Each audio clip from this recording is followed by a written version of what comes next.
it's Chris with Acton Creative, and this is a hand-woven experience. And in today's episode, I'm going to talk about the very happy Hopsack. Hopsack is a wonderful pattern, especially for beginners, because the setup is relatively easy and it doesn't require any kind of complicated treadling. So if you're just starting, keep a Hopsack in your back pocket because it's easy to do but creates some really interesting results.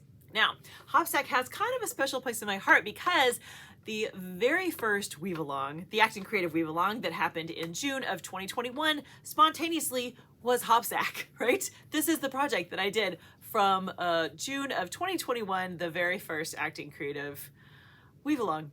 And it just kind of spontaneously happened. And then the rest was history. And then we got into a groove and voila. But Hopsack was the pattern.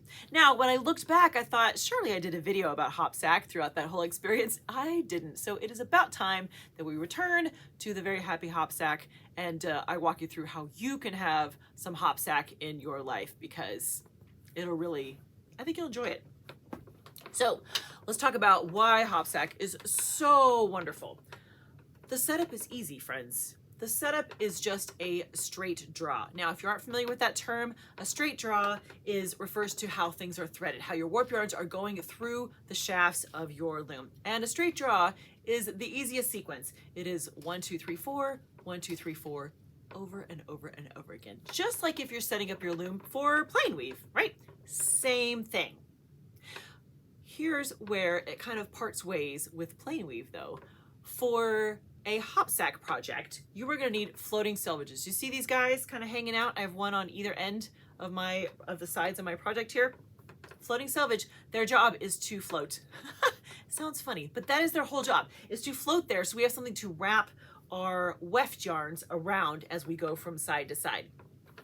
And that becomes important because in Hopsack, you will have moments when you need to keep a shaft open, throw a shuttle, keep it there, throw it back the other way, and so on and so forth. So you're kind of building up these blocks. You saw in the pattern, these little blocks of different sizes. That's how you create them.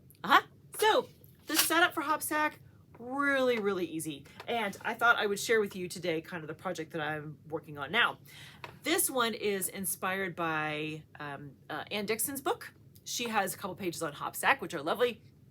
And I'm kind of loosely working off of the draft on page 47.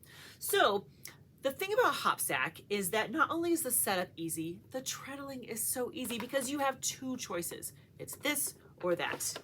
In my case, it's shaft number 1 or all the rest, 2, 3, and 4. That's it. Those are the only choices. 1 or 2, 3, and 4. There's another variation in there that's lovely. It just has 1 and 2 and then 3 and 4. I mean, it's so fun. It's this or that. It's really simple. Easy to keep in your head, easy to execute. So for the version that I'm doing right here, and here, I'll give you a close-up. Here's a little close-up of what I've got going on the loom so you can see the pattern.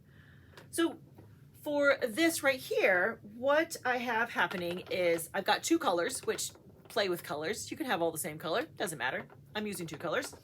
And I am lifting 2, 3, and 4 first. And I'm going to take my cream colored shuttle right here, send it that way, get my burgundy out of the way. And then, see, I lifted shaft number 1, which means I'm going to switch my colors. I'm going to use this guy, come through. Now, I'm going to do 3 of these, 3 picks. So this is 1. This is 2. You notice I just keeping the shaft up, just hanging out right there.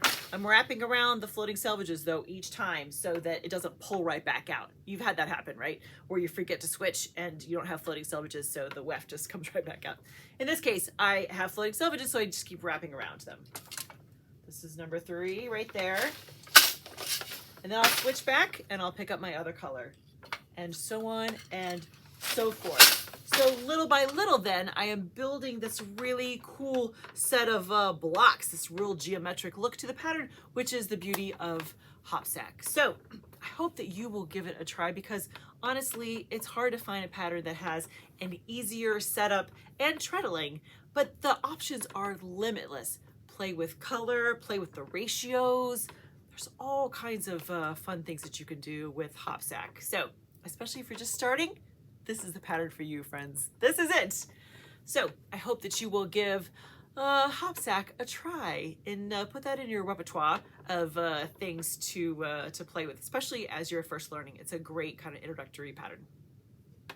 All right, friends, go enjoy a new pattern today, huh? Have a great week. Happy weaving.